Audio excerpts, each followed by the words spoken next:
Hello students, विनय maths academy में आपका स्वागत है। Complex analysis MSc mathematics first semester में कॉम्प्लेक्स एनालिसिस सब्जेक्ट आज हम स्टार्ट कर रहे हैं। यूनिट 1। सबसे पहले हम देखते हैं कि कॉम्प्लेक्स एनालिसिस क्या होता है। कॉम्प्लेक्स एनालिसिस जो है मैथमेटिक्स का वो पोर्शन होता है जिसमें हम कॉम्प्लेक्स नंबर, कॉम्प्लेक्स फंक्शन और उससे रिलेटेड थ्योरम्स एंड एप्लीकेशंस के बारे में स्टडी करते हैं। वो हो जाता है कॉम्प्लेक्स एनालिसिस। सबसे पहले हम देखते हैं कॉम्प्लेक्स नंबर क्या है। Complex number a number of the form z is equal to x plus iota y is called a complex number. मतलब जो भी नंबर इस फॉर्मेट में रहता है x प्लस आयोटा y के फॉर्मेट में, उसे हम कहते हैं कॉम्प्लेक्स नंबर। वेयर x और y, ये जो x और y है वो रियल नंबर है जो कि बिलोंग करते हैं रियल नंबर के सेट में, और जो आयोटा है विच इज इमेजनरी नंबर, काल्पनिक संख्या है, वो जो होता है अंडर रूट -1। जैसे एग्जांपल के लिए 2 प्लस 3 आयोटा, ये इस फॉर्मेट में है, x प्लस आयोटा वाई के फॉर्मेट में है, वे 2 और 3 ये दोनों ही क्या है, रियल नंबर है, तो 2 प्लस 3 आयोटा ये कॉम्प्लेक्स नंबर हो जाएगा। 5 iota it is also a complex number. अब इसकी प्रॉपर्टीज देखते हैं। पहली प्रॉपर्टीज तो यही है जो डेफिनेशन में है, z is equal to x plus iota y, x y belongs to capital R। Second, x is equal to r cos theta and y is equal to r sine theta, जब हम इसे polar coordinate के form में लिखते हैं तब। Third है mod Z, modulus of Z, जो भी कॉम्प्लेक्स नंबर का जो मॉडुलस निकालेंगे उसे डिनोट करते हैं under root x square plus y square, और वो इक्वल होता है स्मॉल r से। Fourth point, argument of z, z का जो आर्ग्यूमेंट होता है वो होता है थीटा, और which is equal to tan inverse y by x. ये सभी फॉर्मूलेज को आपको याद कर लेने हैं ताकि जब भी कोई क्वेश्चन सॉल्व करें वहाँ इसका उपयोग किया जा सके। 6 पॉइंट है z is equal to r e to the power iota theta, z को हम r और थीटा के फॉर्मेट में इस तरह से लिख सकते हैं। 6 पॉइंट है, अच्छा e to the power iota theta, इसका फॉर्मूला क्या होता है, cos theta plus iota sine theta. जब इस वैल्यू को रखेंगे तो सिर्फ 6 पॉइंट है z is equal to r cos theta plus iota r sine theta, ये आ जाएगा। 7th पॉइंट, जेड का जो रियल पार्ट होता है, real part of z, z का जो वास्तविक भाग होता है, रियल पार्ट होता है, वो स्मॉल एक्स है। स्मॉल एक्स मतलब जो आयोटा से फ्री है, जिसमें आयोटा का टर्म नहीं है, वो स्मॉल एक्स जो है वो है रियल पार्ट। और जेड का जो इमेजनरी पार्ट है, इमेजनरी पार्ट क्या है, जो आयोटा का जो कोफिशिएंट होता है, जो आयोटा के साथ जो होता है वाई, वो हो जाता है उसका imaginary part. 8th point, mod z minus alpha is equal to r, ऐसा जब हम लिखते हैं mod z minus alpha is equal to r, तो जेड माइनस अल्फा जब भी मॉडुलस हटेगा तो r e to the power iota theta हो जाएगा। ये बहुत ही इंपॉर्टेंट फॉर्मूला, इसको याद रखना है। Mod z minus alpha is equal to r, तो मॉड जब हटेगा z minus alpha is equal to r e to the power iota theta. इसके बाद हम देखते हैं कॉम्प्लेक्स फंक्शन के बारे में। कॉम्प्लेक्स फंक्शन क्या है, this is a function of complex variable. Simple सा डेफिनेशन है, कॉम्प्लेक्स वेरिएबल का जो फंक्शन होता है वही क्या है, कॉम्प्लेक्स फंक्शन है। जैसे f of z where z is क्या है, z is a complex number, तो कॉम्प्लेक्स नंबर का ये जो फंक्शन है एफ ऑफ जेड, वो क्या हो जाएगा, कॉम्प्लेक्स फंक्शन हो जाएगा। z is equal to x plus iota y, x को क्या लिखते हैं, real of z, and y को क्या लिखते हैं, इमेजनरी पार्ट ऑफ जेड। अच्छा, z ये कॉम्प्लेक्स नंबर हो गया। जब हम इसमें फंक्शन अप्लाई करेंगे f ऑफ z, तो कॉम्प्लेक्स नंबर का जो फंक्शन होगा वो भी अपने आप में कॉम्प्लेक्स नंबर, कॉम्प्लेक्स फॉर्म में होगा। तो जैसे z कॉम्प्लेक्स नंबर है, x प्लस आयोटा y के फॉर्म में है, तो ये जो f ऑफ z होगा वो भी क्या होगा, iota x plus iota y इसी फॉर्मेट में होगा। क्योंकि x पर फंक्शन जब अप्लाई होगा तो वो कोई और वैल्यू हो चुका रहेगा, तो मान लेते हैं वो u ऑफ एक्स वाई है। वैसे ही y पर जब फंक्शन अप्लाई होगा वो कोई और वेरिएबल बन चुका होगा v ऑफ एक्स वाई, तो f ऑफ z को हम क्या लिखेंगे, u प्लस आयोटा v, और u क्या है, u एक्स वाई का फंक्शन है, और v भी क्या है, v भी एक्स वाई का फंक्शन है। एफ ऑफ जेड को हम ऐसे लिख सकते हैं, ये जो u ऑफ एक्स वाई है, जो इमेजनरी पार्ट आयोटा से फ्री है, इंडिपेंडेंट है, उसे हम लिखेंगे real of f of z, iota as it is रहेगा, और v ऑफ एक्स वाई को क्या लिखेंगे, imaginary part of f of z. तो इसको याद रखना है, हम z is equal to x plus iota y होता है, और एफ ऑफ जेड को हम लोग क्या लिखते हैं, u प्लस आयोटा भी लिखते हैं, या real of f of z plus imaginary of iota, imaginary of f of z. जैसे एग्जाम्पल के लिए f of z is equal to z square, ये लिखा हुआ है, जेड क्या है, कॉम्प्लेक्स नंबर में बिलोंग करता है, कॉम्प्लेक्स नंबर के सेट में। अब एफ ऑफ जेड, अच्छा z is equal to f of z is equal to z square है, और जेड को हम लोग किससे डिनोट करते हैं, एक्स प्लस आयोटा वाई से, यहाँ पर पुटअप कर देते हैं। अब इसमें फॉर्मूला अप्लाई कर देंगे, x square plus a square plus b square plus 2ab का फॉर्मूला अप्लाई करेंगे तो ये एक्स स्क्वायर होगा, आयोटा वाई का स्क्वायर में क्या हो जाएगा वाई स्क्वायर, और आयोटा स्क्वायर हो जाएगा -1 प्लस 2 आयोटा एक्स वाई। अब यहां पर देख सकते हैं जो आयोटा के साथ जो रहेगा वो हो जाएगा v ऑफ एक्स वाई मान लेते हैं, और जो आयोटा से जो इंडिपेंडेंट है यानी कि x square minus y square जो रियल पार्ट है उसको हम u ऑफ एक्स वाई मान लेते हैं। इस तरह से f ऑफ जेड क्या बन गया u of x y plus iota v of x y, मतलब u प्लस आयोटा v, यह ऐसा बन चुका है। अब हम देखते हैं कॉम्प्लेक्स इंटीग्रेशन के बारे में। कॉम्प्लेक्स इंटीग्रेशन जैसे नॉर्मल हम इंटीग्रेशन पढ़ते हैं, रियल नंबर में आपने पढ़ा होगा इंटीग्रेशन समाकलन जो करते हैं, उसी तरह से कॉम्प्लेक्स इंटीग्रेशन कैसा होगा। लेट कैपिटल एल, यहां पर आप एक छोटा सा एक आर्क देख रहे होंगे, ये कैपिटल एल है और एक ऐसा आर्क है in which f of z is defined, जहां एफ ऑफ जेड कोई कॉम्प्लेक्स फंक्शन वहां पर डिफाइंड है। अब एक दो पॉइंट हमने यहां पर लिया हुआ है, एक जेड के -1 और एक को हमने नाम दे दिया है जेड के, ये बहुत ही आपस में बहुत ही कंसेक्यूटिव पॉइंट्स है। अब जब इंटीग्रेशन करेंगे एल अलोंग, इस एल के अलोंग इंटीग्रेशन करेंगे f of z d z का, तो क्या हो जाएगा, इसका फॉर्मूला है limit n tending to infinity summation k is equal to 1 to n, k is equal to 1 to n f of z k into z k minus z k -1। जैसे के is equal to हम यहाँ 1 रखेंगे तो z1 minus z0 आ जाएगा, 2 point आ जाएंगे, फिर summation plus हो जाएगा। अब के इज इक्वल टू 2 रखेंगे तो f of z2 minus z1, इस तरह से सबको समेसन कर देंगे और n tending to infinity, n tending to infinity मतलब हम इसके बहुत ही स्मॉल पार्ट्स करते जाएं, इतने पार्ट्स करें, बहुत सारे पार्ट्स कर दें कि वो इन्फिनिटी मतलब बहुत ही छोटे छोटे स्मॉल पार्ट्स करते जा रहे हैं, तो n टेंडिंग टू इन्फिनिटी की ओर जा रहा है। इस तरह से इसका क्या कर देंगे, जब समेसन कर देंगे तो हमें उस L आर्क L के अलोंग टोटल इंटीग्रेशन हमको वहां पर मिल जाएगा। क्वेश्चन देखते हैं, evaluate the integration along L dz, इसको हमको इंटीग्रेट करना है। अब यहां पर इंटीग्रेशन जो रहता है ये integration F Z d Z रहता है, तो यहां पर एफ जेड क्या है, एफ जेड यहां पर 1 है, 1 डी जेड है। यहां पर अगर कोई और फंक्शन रहता तो वो एफ ऑफ जेड हो जाता है, यहां पर कुछ नहीं है तो यहां पर 1 है, तो here f of z is equal to 1, तो f of z is equal to 1 मतलब ये कांस्टेंट फंक्शन हो गया। तो जेड के जगह पर हम कोई भी वैल्यू रखें, z1 रखें, z2 रखें, z3 रखें एंड zk रखें, उसकी वैल्यू क्या होगी 1 हो जाएगी, तो f of zk is equal to 1। अब हम इंटीग्रेशन करते हैं, so integration along l d z is equal to limit, ये फार्मूला अप्लाई कर देंगे एज इट इज, ये फार्मूला हम यहाँ पर अप्लाई कर देते हैं।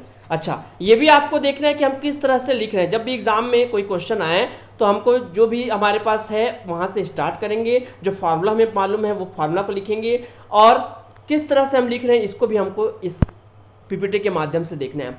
इम्प्लाइज भी लगाना बहुत ही जरूरी है। Implies integration along l d z is equal to अभी, अच्छा एफ ऑफ जेड क्या है इस क्वेश्चन में 1 है, यहाँ 1 रख दिए।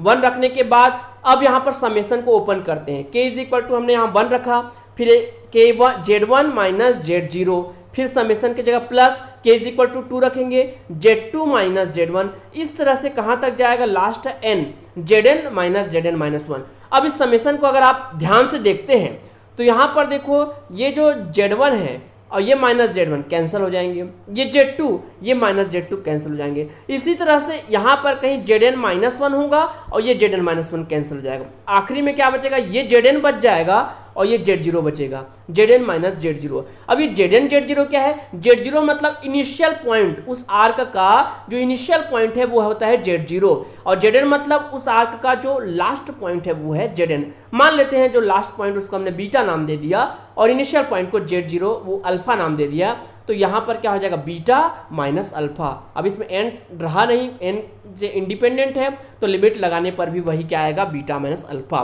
तो इंटीग्रेशन अलोंग डी जेड, इस एल के अलोंग जब हम इंटीग्रेशन करते हैं तो last point minus initial point ये आ जाता है, ये इसका आंसर है। इसी तरह से बुक में यहाँ पर अलग अलग एफ ऑफ जेड दिया रहेगा, यहाँ पर उसके लिए अलग अलग इसी प्रोसेस से क्या है उसको हम आगे सॉल्व कर सकते हैं। अब इंटीग्रल करना है हमको using polar coordinate, polar coordinate के यूज करते हुए हमको इंटीग्रेशन करना है। एक क्वेश्चन है evaluate integral along C D Z upon Z minus alpha, और सी क्या रिप्रेजेंट कर रहा है, ये जो कैपिटल सी है वो रिप्रेजेंट करता है एक सर्कल को, mod z minus alpha is equal to r, इस सर्कल को रिप्रेजेंट करता है, उसके अलावा हमको इंटीग्रेशन करना है। चलिए हम देखते हैं सबसे पहले सॉल्यूशन में, एग्जाम में जब भी लिखे सबसे पहले क्या दिया हुआ है, गिवन दैट हमारे पास है mod z minus alpha is equal to r. अब हमने प्रॉपर्टी देखा था कि जब हम मॉड हटाते हैं जेड माइनस अल्फा, ये क्या हो जाता है r e to the power iota theta.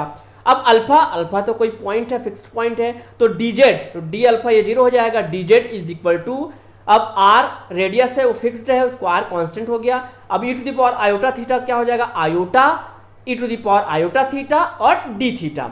अब इस सर्कल का डायग्राम बना लेंगे ब्लैक पेन से। एग्जाम में जब भी आप डायग्राम बनाएं ब्लैक पेन से ही बनाएं। तो ये ब्लैक पेन से हमने बनाया हुआ है डायग्राम, एक सर्कल, यहाँ पर अल्फा 0 उसका सेंटर है, आर रेडियस है और mod z minus alpha is equal to r इस सर्कल का क्या है, इक्वेशन है कॉम्प्लेक्स फॉर्म में। अब सिंस हमने क्या लिखा है, अच्छा सिंबल का यूज जितना ज्यादा हो सके उतने ज्यादा सिंबल का हमको यूज करना है।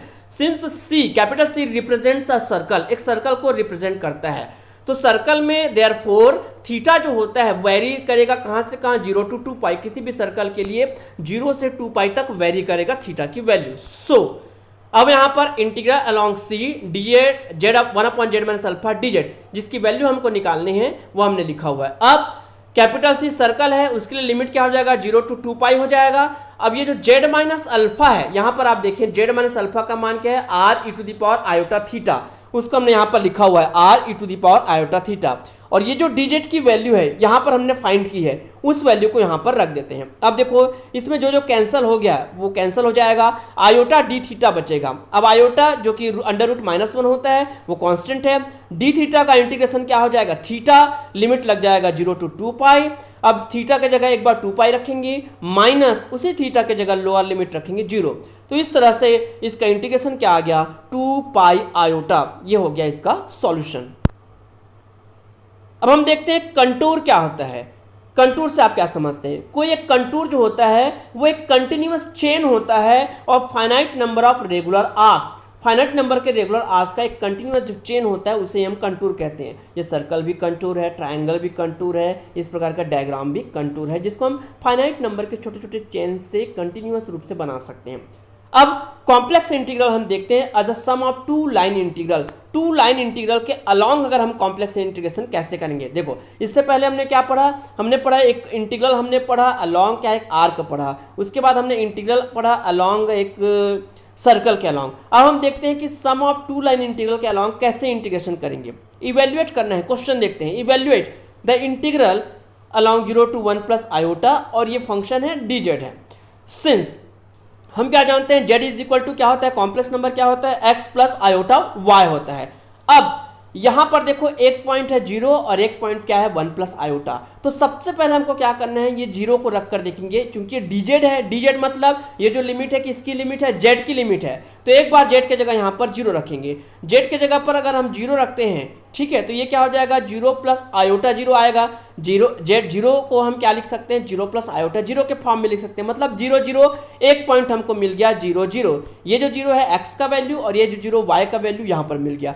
अब यहां पर 1 प्लस आयोटा रखते हैं, तो 1 प्लस आयोटा को हम क्या लिख सकते हैं, 1 प्लस आयोटा इंटू 1। तो ये जो 1 है वो एक पॉइंट x का हो गया और आयोटा के साथ जो होता है y वो एक पॉइंट हो गया 1। तो 2 पॉइंट हमको मिल गए 0 0 और 1 1। अब हमको इंटीग्रेट करना है, जो हमारा जो इंटीग्रेशन था उसको हमको कहां से कहां इंटीग्रेट करना है, we have to integrate from 0 0 to 1 1। अब एक डायग्राम बना लेते हैं, इट इज मेड बाय। अब ये कैसे बनेगा, डायग्राम हमने बनाया हुआ है, यहाँ पर देखो ओरिजिन 0 0, अब यहाँ से एक पॉइंट हमने लिया 1, तो ये 1 0 हो गया, और यहाँ पर 0 1, और इसको जब हम ऐसे मिला देंगे ये वाली जो लाइन बनेगी ये 1 और ये 1, तो ये 1 1 यही क्या है 1 प्लस आयोटा। 0 0 मतलब ये 0 प्लस आयोटा 0, ये 0 हो गया, और 1 प्लस आयोटा मतलब 1 x का कोऑर्डिनेट हो गया और आयोटा के साथ जो 1 है y का कोऑर्डिनेट हो गया। तो ये जो लाइन है इसी के अलोंग हमको इंटीग्रेशन करना है। तो इसके अलोंग इंटीग्रेशन करने के लिए हम क्या करेंगे, पहले अलोंग x एक्सिस चलेंगे, फिर अलोंग y एक्सिस चलेंगे, तो ओवरऑल हमको इंटीग्रेशन मिल जाएगा। चलिए पहला ब्लैक पेन से ऐसा हेडिंग देंगे, एग्जाम में जब भी हेडिंग दे तो इस तरह से ब्लैक पेन से यूज करें ताकि वो जो है हाईलाइट हो सके चेक करने वाले के लिए। Along x axis, along x axis में क्या हो जाएगा 0 0 टू 1 0, 0 0 टू 1 0 हमको इंटीग्रेशन करना है। अब इस लाइन में आप ध्यान से देखें 0 0 टू 1 0 में चूंकि ये एक्स कोऑर्डिनेट है, यहाँ पर y का मान, ये जो y का मान है, ये y का मान क्या है 0 है। इस लाइन के लिए y का मान ऑलवेज 0 होता है। तो z plus x, z is equal to x plus iota y में इस y का मान हमने क्या रख दिया 0 रख दिया। तो z इज इक्वल टू क्या मिल गया स्मॉल x, तो dz इज इक्वल टू क्या मिल गया dx। अब dz is equal to dx मिल गया, मतलब dz किस में कन्वर्ट हो गया है x के dx के फॉर्म में कन्वर्ट हो गया है। और x का लिमिट क्या है, x का लिमिट यहाँ पर देखो x का लिमिट है 0 और यहाँ पर क्या है 1, 0 टू 1, मतलब जो हमारा इंटीग्रेशन था 0 टू 1 प्लस आयोटा ये वाला, वो अब किस में चेंज हो गया 0 टू 1 में चेंज हो गया। और जहाँ y है y के जगह पर क्या पुट कर देंगे 0 और dz क्या हो गया है dx हो गया। इस तरह से हमने x एक्सिस के अलॉन्ग इसको हमने कन्वर्ट कर दिया है। अब बस इसको इंटीग्रेशन करना है। यहाँ पर आप देख सकते हैं ये जो x का इंटीग्रेशन क्या हो जाएगा एक्स स्क्वायर बाई 2 और ये क्या हो जाएगा एक्स क्यूब बाई 3।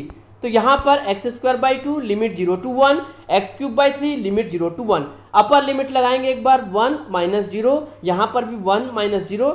इस तरह से 1/2 प्लस आयोटा बाई 3 ये आ गया। This is the equation number 1। अब हम अलॉन्ग क्या चलेंगे parallel to the imaginary axis. Parallel to the imaginary axis मतलब ये वाई एक्सिस जो है इमेजिनरी एक्सिस है उसके पैरेलल हम जा रहे हैं ये वाले डायरेक्शन में। तो यहाँ पर देखो 1 0 और 1 i है, तो इसमें किसका मान सेम है, इसमें 1 1 यानी कि जो x है पहला कोऑर्डिनेट है x, उसका मान 1 है। तो x का मान क्या है वहाँ पर 1 है। तो z is equal to x plus iota y में x का मान क्या कर देंगे 1 रख देंगे। तो dz इज इक्वल टू क्या हो जाएगा 1 कांस्टेंट है तो वो 0 हो गया, आयोटा dy हो गया। तो dz किस में कन्वर्ट हो गया dy में। तो y कहाँ से कहाँ वेरी कर रहा है, ये देखो y सेकंड कोऑर्डिनेट क्या है 0, यहाँ सेकंड कोऑर्डिनेट क्या है 1, तो y कहाँ से कहाँ वेरी कर रहा है 0 टू 1। हेंस क्या हो जाएगा जो हमारा लिमिट है जो bा के अलॉन्ग है 0 टू 1, जहाँ जहाँ x था वहाँ 1 रख देंगे और ये हो जाएगा आयोटा डी वाई। अब इस तरह से इसको अलग अलग करके इसको इंटीग्रेट कर देंगे, आयोटा y का y स्क्वायर बाई 2 और यहाँ पर y। अब लिमिट पुट अप कर देंगे, लिमिट पुट करने के बाद ये वाली वैल्यू आ गई। ये किसके अलॉन्ग है bा के अलॉन्ग है, और पहले जो हमने निकाला था ये वैल्यू वो किसके अलॉन्ग था, वो ओ बी के अलॉन्ग था, फिर बी ए के अलॉन्ग। अब इन दोनों को जब हम ऐड कर देते हैं तो टोटल जो हमारे पास क्वेश्चन था वो इंटीग्रेशन हमको मिल जाएगा। तो फाइनली ये जो इंटीग्रेशन जो है हमारे पास क्वेश्चन में दिया है, इक्वेशन 1 और 2 को ऐड करेंगे तो इस तरह से इसका सॉल्यूशन हो जाएगा। तो ये कॉम्प्लेक्स इंटीग्रेशन क्या हो गया, अलॉन्ग टू लाइंस के अलॉन्ग हो गया। ये होमवर्क है, इवेल्युएट द इंटीग्रल, सेम इसी तरह से बनेगा 0 to 1 plus iota z square dz, और इसका आंसर है 2 आयोटा माइनस 2/3। इसको स्क्रीनशॉट ले लें, इसको और आप बना कर देखें कि ये आंसर इसका आता है या नहीं। इस तरह आज हमने देखा कि कॉम्प्लेक्स नंबर क्या होता है, कॉम्प्लेक्स एनालिसिस क्या होता है, कॉम्प्लेक्स का इंटीग्रेशन क्या होता है, और कॉम्प्लेक्स को हम कैसे कितने तरीकों से हम इसको इंटीग्रेट कर सकते हैं। तो आज के लेक्चर में इतना ही। Thank you.